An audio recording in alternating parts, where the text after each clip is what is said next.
The greatest thing in all my life is knowing you.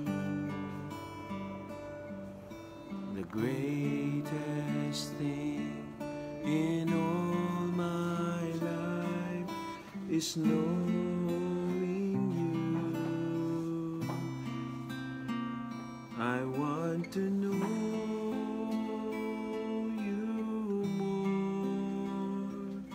I want to know you more. The greatest thing in all my life is knowing you.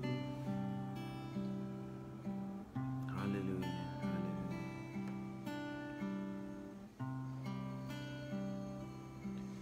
Kay gandang alalahanin, kabutihan ng Diyos.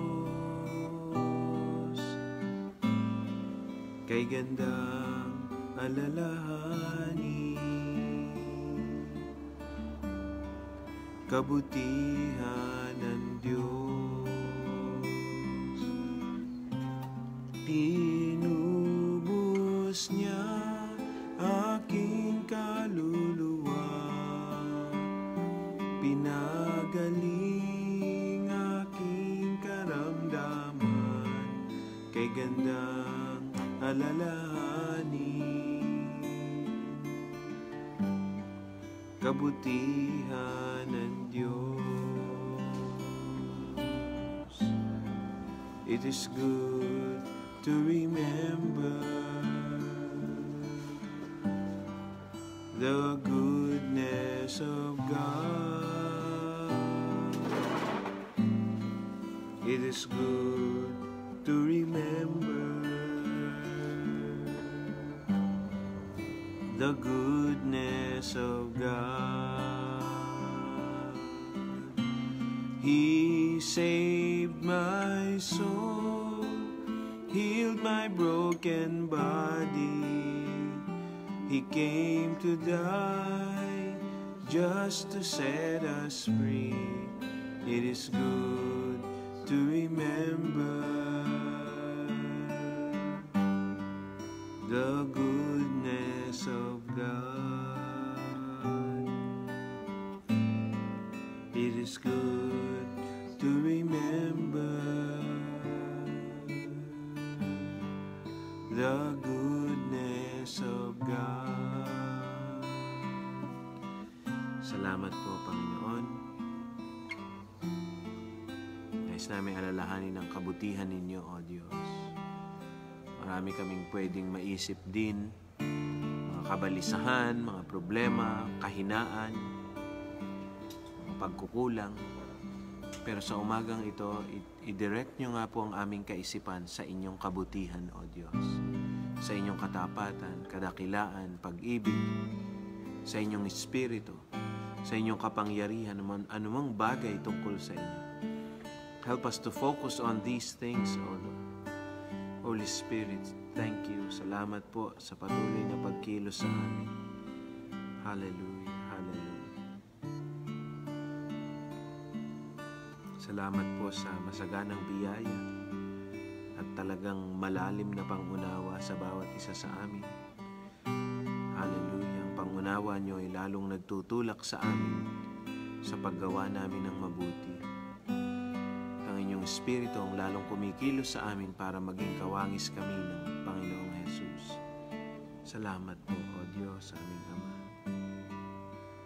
Pag-aaral po namin sa araw na ito at sa linggong ito, tinatagubilin po namin sa inyo, Panginoon, kayo po ang manguna sa amin. At pagkatapos ng mga pag-aaral sa aming buhay, kayo ang manguna sa amin, O Diyos. Kayo ang palaging masunod, hindi lang sa devotion, sa buong araw na ito, Panginoon. Binibigay po namin sa inyo ang buong araw na ito. At naangking ko rin ang kalakasan, panibagong sigla, katatagan, para sa inyo pong mga anak sa araw na ito at sa buong linggong ito. Hallelujah. Salamat po, O Diyos, sa aming Ama.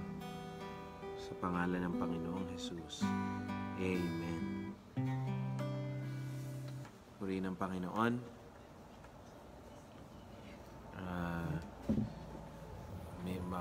Tumawag muna tayo ng patotoo. May ikli lang, ha? Pagka kinakabahan kasi, lalong humahaba eh. So, huwag kayong kabahan. May ikli lang. Tawagan natin si kapatid natin, Sister Julie.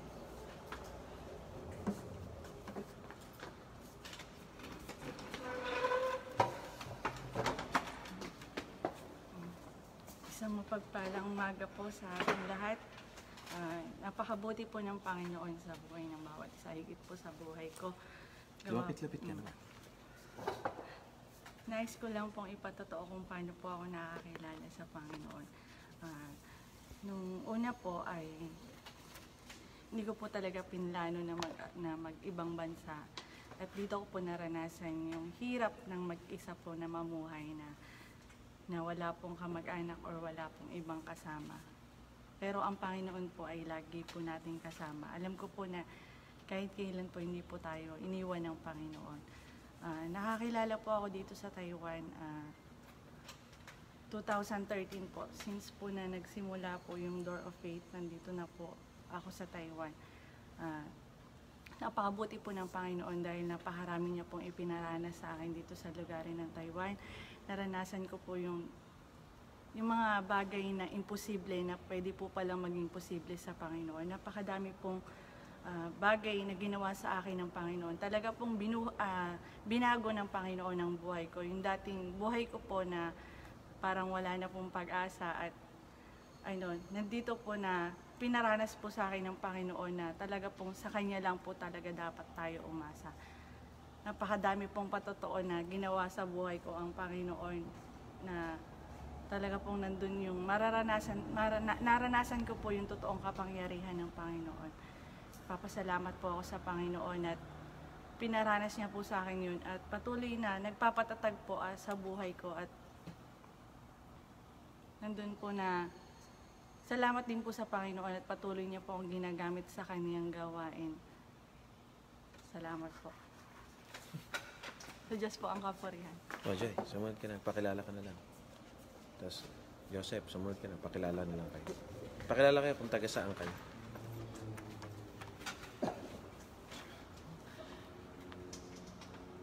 Bilisan mo. Huwag kang kabahan. Magandang umaga po sa bawat isa. Ako po si Joy Romulo po, galing Valenzuela City po. Marami po akong patotoo pero sasalaysay ko na lang po kung paano po ako nakakilala. Noong una po ay talagang ang kaisipan ko po ay nakatuon sa aking sarili po. Na alam po natin yun na kapag lagi tayo nakatuon sa ating mga sarili, sa dulo po nun ay laging kabiguan po. Year 2009 po nung una akong nag-Taiwan, hindi ko po natapos yung kontrata ko. 9 months lang po ako kasi dami ko pong violation. Nagkaroon po ako ng patong-patong na warning letter. Then, napauwi po ako. Year 2011 po nung umuwi po ako, naging born again Christian po ako. Nagpabautismo din po ako. Pero hindi ko po pala naunawaan ng lubos kung bakit po ako nagpabautismo. Tapos nakabalik po ako 2011. Hindi pa rin po pala ako nabago ng mga panahong yon. Hindi po ako na-extend kasi po nagkaroon ulit po ako ng warning letter. At napahuwi po ulit ako. Ako lang po, ay dalawa po pala kami hindi na-extend. At dito nga po at after po nun, nag-desire po ako na maglingkod sa Panginoon.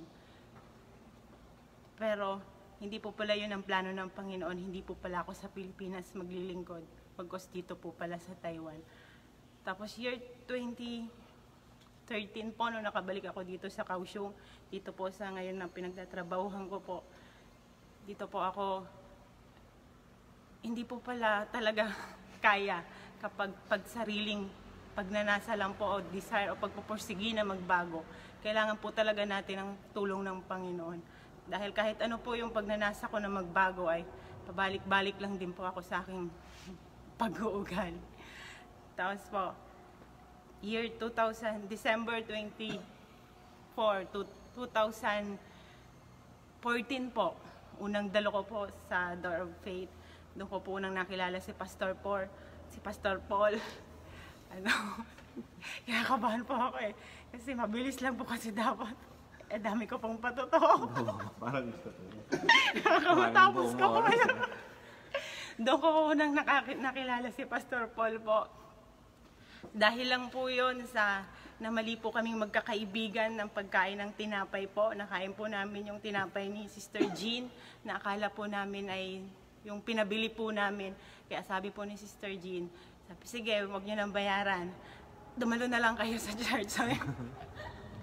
Kaya nung gabi po na yon, dumalo po kaming 3 magkakaibigan.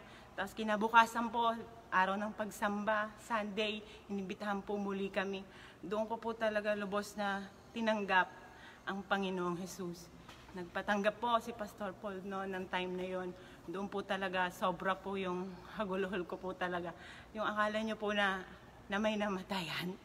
Ganun po yung pakiramdam ko, yung po pala yung panahon na mamamatay po pala talaga ako sa sanlibutan. At yung bubuhayin niya ang Espiritu. Hindi po madali. Dahil po marami pa rin po ako noon, hindi maisuko. Yung ugali ko po, nagkaroon ako ng maling relasyon. At talagang time to time po, glory by glory, inalis po lahat yun ng Panginoon. At ngayon po ay sa tulong at biyaya ng Panginoon at nagpapasalamat din po ako sa kanyang lingkod na ginamit, sila Pastor Paul po, sa kanyang buong pamilya na kinasangkapan upang lubusan po akong kalapit sa Panginoon. At dahil po sa kanilang pagsunod din, sa kanilang pagtitiis at sa kanila pong pananalangin, alam ko po, isa lang ako sa naging bunga. At ngayon po, ipinagmamalaki ko po na at ikinararangal ko po na ngayon yung dating makasalanan, nagsisi at tinalikuran ng kasalanan at pinatawad ng Panginoon, hinaring matuwid, ginawang karapat-dapat, yung dating naligaw, walang relasyon sa Panginoon, ngayon po ay nanumbalik sa Diyos at merong maayos at magandang relasyon sa Panginoong Jesus. Ang dating self-centered, short-tempered, ang dating ma-pride, ang dating, sabi nga po nila, war freak, kasi yun po yung mga dahilan kung bakit po ako napauwi sa mga nauna ko pong company dito sa Taiwan. Yung dati pong gano'n na pag-uugali, ngayon po ay isang lingkod ng Diyos na magliliwanag at mag-aalaga ng kanyang mga tupa. To God be the glory po. Uri ng Panginoon. Si Sister Joy po, siya na po ang pastor dito sa Daliao. Tawag pa ako ng 2, lulubusin ko na po kasi itong week magpupunta po ako sa Galilee. Mag-iisa lang po ako doon kaya hindi na magkakaroon ng pagkakataon na magpatotoo itong mga kapatid natin. Kaya ngayon ko na sila tatawagan. Lalaki muna. Joseph. Bilisan mo. Amen po. Salamat po sa Panginoon na may pagkakataon po ako ulit na pasalamat po. Ako nga po si Joseph Anthony Lenes po. Taga Mugpog, Marinduque po. Hindi ko po inaasahan na dito po sa Taiwan ay ako yung makakakilala po. Nagpapasalamat po ako sa Panginoon dahil first week pa lang po ako dito sa Taiwan. Dinala na po ako dito ni Brother Louie na makadalugad po sa Bible study. Salamat po sa Panginoon dahil nakita ko po yung katapatan po ng Panginoon sa buhay ko na patuloy niya po akong iingatan dahil sa oras po lagi ng trabaho ko, hindi ko na po nararanasan ngayon po yung kapagodan po sa trabaho. Dahil alam ko po kasama ko po ang Panginoon dahil ngayon po na ginagamit na po ako ng Panginoon sa ministry po. Nagpapasalamat po ako dahil di ko po alam na hanggang ngayon po na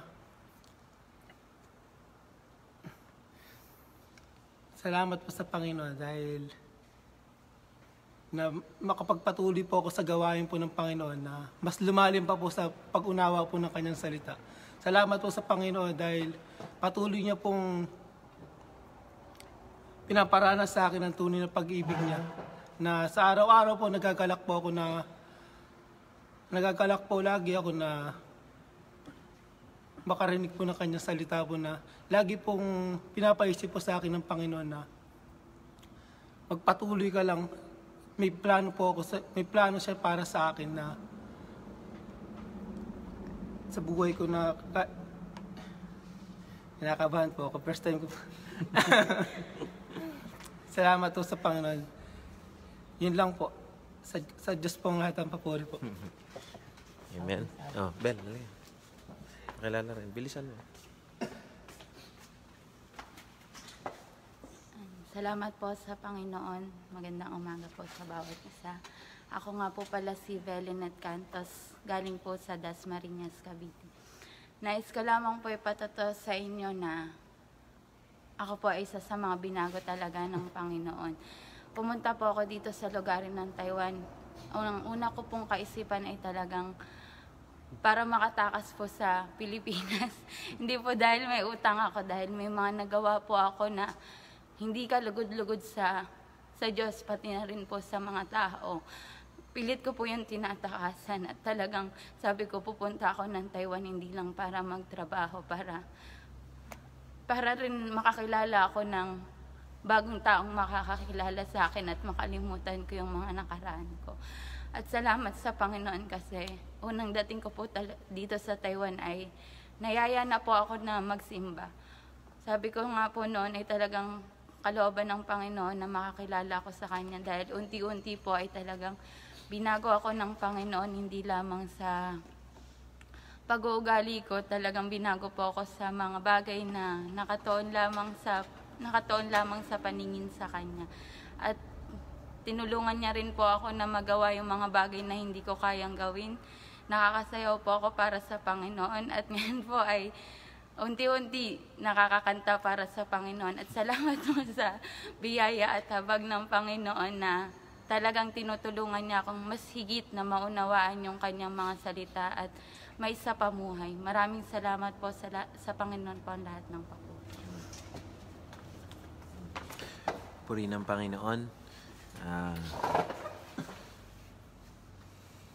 Mga kapatid, sulit ang maglingkod sa Panginoon. Lalo na pagka nakikita mo yung pagbabagong ginagawa ng Diyos sa buhay ng mga tao. Si Brother Louie, ayan. Brother Louie, ayan yung bunga mo. Dinala mo sa church, nagpapatuloy. At ako po, bilang ginamit ng Panginoon dito, isang malaking kagalakan. Hindi lang po sila, kundi yung mga iba pa na taga rito rin sa Daliao at yung mga iba na nasa ibang mga lugar po rito sa Taiwan. Yung mapanood mo yung ginagawa ng Panginoon sa kanila. Kahapon po, ipinost ko nga yung picture sa Facebook. Nagkaroon na nga ng opening ng church sa Sinfong. Alam nyo, nung nag-uumpisa na, palakad-lakad ako sa isang tabi dahil overwhelm ako na sabi ko, Lord, to think nahahayaan nyo ako na masaksihan yung pagkilos ninyo. Mahigit 2 years na yata.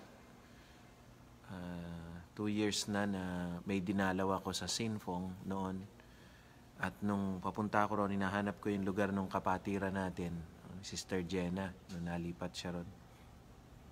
Nung hinahanap ko yung lugar niya, naka-taxi ako, ang dami ko nakasalubong na mga Pilipino, mga babae, karamihan. Ang dami. At ako'y naiyak ako. Sabi ko, Lord, kawawa naman yung mga kababayan namin kung wala mag-aalaga sa kanila. Tulungan niyo po kami, Panginoon. At yun agad ang sinasabi ko doon sa kapatiran. Humanap ka ng lugar dito. 2 years ago po yun. Humanap ka ng lugar. Umupa tayo. Mag-umpisa tayo na. Hindi pa kalooban ng Panginoon noong time na yon at ngayon magkakaroon na ng mga tao doon na direktang mag-aalaga ng mga kaluluwa sa lugar na yon. Kaya nagagalak po ako sa Panginoon. Mga kapatid, patuloy pong kumikilos ang Panginoon at nagbabago ng buhay, nagpapagaling, nag-aayos ng problema, nagbabago ng kaisipan. Kaya alam nyo, ang maganda siguro na prayer sa umaga na ito, Lord, i-involve niyo po ako sa inyong ginagawa. Gusto kong maging involved sa pagkilos niyo. This is not about pagalingan ng church, paramihan ng... No. Individuals na nakakakilala sa Panginoon, na nabubuksan yung kanilang puso, yun ang layunin ng Diyos. Na bawat isa ay makasumpong ng pagpapatawad sa Panginoon. Na patatawarin sila ng Panginoon, ibabangon sila ng Panginoon. Sabi ni Apostol Pablo sa mga taga-Tesalonica, kayo ang karangalan namin. Kayo ang mayaharap namin sa Panginoon. Kaya, yung mga kapatid po na nandiyan sa Pilipinas, minsan niisip natin, bakit sa ibang bansa ang bilis makakilala? Siguro, marirealize natin na kahit sa Pilipinas, mabilis kumilos ang Diyos kung mag-i-involve tayo. Involve natin yung ating sarili. At tignan natin yung ating paligid. At sabihin natin, Panginoon, ipakita niyo sa akin yung kakulangan ng mga tao, yung kaluluwa nila. Hayaan niyo mamulat ako. Para imbis na mainggit ka doon sa mga tao, nakikita mo, ay buti pa sila, may gito. Madama mo yung nasa kalooban ng puso ng mga tao. Naghahanap sila ng kasagutan, naghahanap sila ng magmamahal sa kanila ng totoo. Hindi lang po rito sa Taiwan, hindi lang sa iba't ibang bansa. Diyan mismo sa Pilipinas, hindi natin alam, baka kapitbahay mo lang yung nag-aantay. Take the time sa biyaya ng Panginoon. Yun bang mag-imbita ka lang? Dito kasi sa ibang bansa, parang automatic na yung may bagong imbitahan natin. Bakit hindi tayo magkaroon ng ganyang kaisipan sa Pilipinas? Na bago ka magsimba, pagkalinggo, sino kaya imbitahan ko ngayon? May imbitahan natin. Mamulat tayo sa katotohanan na ang Diyos ay nasa lahat ng dako at ang pangangailangan ay nasa lahat ng dako rin. At ang Diyos ang katugunan doon sa mga pangangailangan na yun. Kaya, manalangin tayo mga kapatid. Bukas na natin itutuloy yung ating pag-aaral. Hayaan natin na sa oras na ito, pasalamatan natin ang Panginoon sa mga pagbabagong Kanyang ginagawa. At hindi lang po sa Door of Faith. Marami pong JIL dito sa Taiwan. Meron po ritong Logos Church, Amazing Grace, Chosen Ones, Higher Ground, Bread of Life. Ano pa mga Christian church dito na alam nyo? Hindi ko nababanggit. Ha? Ano? Alam? Marami po rito na kumikilos po ang Panginoon. Gumagawa ang Panginoon at nais niyang abutin talaga yung mga kababayan natin. Hindi sa pamamagitan ng Door of Faith. Sa pamamagitan ng banal na spirito. Kung may magpapagamit. Kaya nga ako po excited pag kami nabubuksan na panibagong gawain dito. Kahit ibang tuwan-tuwa kami nung magbubukas yung Logos Church doon sa kabilang kanto po. Masayang-masaya kami na dito sa kalye na ito, daming street, dalawa yung church, magkabilang sanga. Yan, sabi ko doon sa pastor nila dati, yung lahat ng lalampas sa amin, kayo nang sasalo dyan. At yung JIL po doon sa bandang malayo pa roon. Ipanalangin natin sa Panginoon. At alam nyo, ipanalangin natin sa Panginoon na makita natin yung Kanyang ginagawa. And the best way para makita natin yung Kanyang ginagawa, mag-involve tayo sa ginagawa ng Panginoon. Don't be an spectator. Be part of the team. So manalangin tayo sa umagang ito, Lord, anong pwede kong magawa? Lord, kumilos kayo sa akin. Surely there's something I can do. Yung simple lang na nakakatawa yung patotoo nila, Joy, na dahil sa pagkakamali ng pagkain ng tinapay ng iba, pwede mo ikagalit yon. Pero tignan nyo yon, naging pa pala, daan para sila ay maabot ng Panginoon. Kung pinairal ng kapatid, ano ba kayo? Ba't nyo kinain itong ko? Mga walang mga balasubas, sa ibang bansa pa kayo, mga magnanakaw. Pwede niyang ganunin, pero anong sinabi raw? Sino yung Jean yun? Mary Jean? Si Jean Marasigan, asawa ni Rick. Jean, ang bunga mo, pastora na. Salamat sa tinapay na nakaw. Ano yung sabi ni Jean? Sige, wag nyo na lang akong bayaran. Dumalo na lang kayo. Yung mga nahihiya naman dahil ginutom, bilang kabayaran, dadalo. Purihin ang Panginoon. The Lord works in mysterious and minsan funny ways. na mga kaya purihin ng Panginoon. God is still working. Alam nyo yung magiging theme ng camp dito, My God is real. Ang Diyos ko ay totoo. He is real. Hindi fake ang ating Diyos, mga kapatid. Napakaganda na ipaunawa sa atin ng Diyos sa taong ito. Totoo siya, buhay siya, kumikilos siya. At dahil siya'y totoo, may magagawa, may solusyon. Dalangin ko sa Panginoon na makita talaga natin ng totoo yan sa buhay natin. Hindi lang sa bawat church, kundi sa personal life natin. Di po ba napakaganda kung sa December 31, 2019, bago magpalit ng taon, habang nagkakainan yung marami at nagpuputukan, ikaw, babalikan mo yung 2019 at masasabi mo, My God is real. Totoo talaga ang Diyos ko. Buhay, kumikilos, hallelujah. Nakita ko ngayong taon na ito, gumawa ang Diyos sa akin ng kakaiba. Hindi lang po yan sa mga hindi mananampalataya ngayon, kundi sa mga anak na ng Diyos ngayon. Mga Christians na makikita na, oh, hallelujah, my God is real. He's real in my soul. Kaya purihin ng Panginoon, manalangin tayo, maging masigasig tayo, magalak tayo, pero hindi natin kaya sa sarili natin. Kailangan natin ang gabay ng Kanyang Espiritu. At sa biyaya ng Panginoon, tagumpay ang nasa sa atin sa taong ito.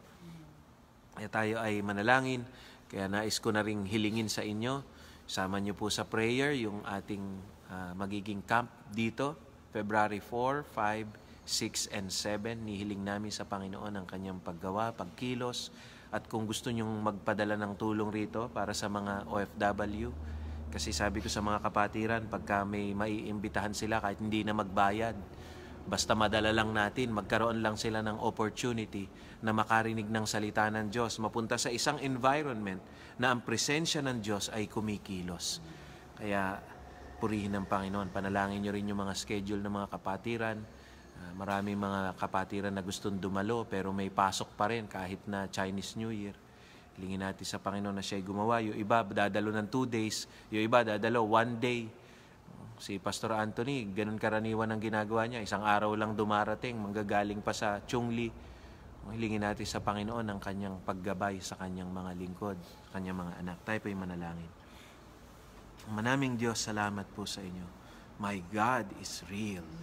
Panginoon, patunayan nga po ninyo sa taong ito ang inyong katotohanan. Kayo'y buhay, hindi kayo kwento-kwento. Kayo'y kumikilos sa mga taong naghahanap sa inyo. Oh Lord, stretch out your hand, oh God, dito sa bansang Taiwan. At lalo kayong kumilos, Ama, magkaroon ng pagbabagong buhay, kagalingan, pagkaayos ng mga problema, kaligtasan sa mga kababayan namin, Panginoon, at sa mga ibang lahi na naririto. Gumawa po kayo ng dakilang bagay sa taong ito. Hallelujah. Itaas nga po namin ang inyong dakilang pangalan at hayaang makita ng mga tao ang inyong pangalan, O Diyos, at ang inyong kapangyarihan ay totoo, kumikilos. Hallelujah. At hindi lang rito sa Taiwan, saan mang lugar na kinaroroonan ngayon ng aking mga kapatid, maging goal namin yan, O Diyos, na hayaang makakilos kayo sa amin sa taong ito at sa pamamagitan ng inyong banal na Espiritu malaman ng lahat, buhay ang aming Diyos at kumikilos. Hallelujah. Salamat po, Panginoon. Ingatan ninyo yung mga nagpatotoo. Patuloy kayong gumawa sa kanila, O Diyos. At lahat pa ng mga anak ninyo na kinilos ninyo, Panginoon, patuloy kayong gumawa sa kanila. At hindi kami magkakamali, hindi kami makakalimot. Ang lahat po ng papuri at pagdakila ay sa inyo lamang po, O Diyos. To God be the glory for the things He has done. Sa inyo po ang pag-ibig nagmula, ang pagnanasa ay sa inyo nang galing. Kami ginagamit nyo lamang, O Diyos. Salamat po sa inyong lahat ng papuri, pasasalamat, pagdakila, sa pangalan ng Panginoong Jesus. Amen. Palain po kayo ng Panginoon. God bless po sa inyo. To God be the glory. Misis ko po, pamilya ko, nandiyan sa Sinpong. San Linggo sila mag-i-stay dyan. Palain kayo ng Panginoon dyan. Si Wewe, na nasa UAE pa rin hanggang ngayon. Palain ka ng Panginoon. See you tomorrow po.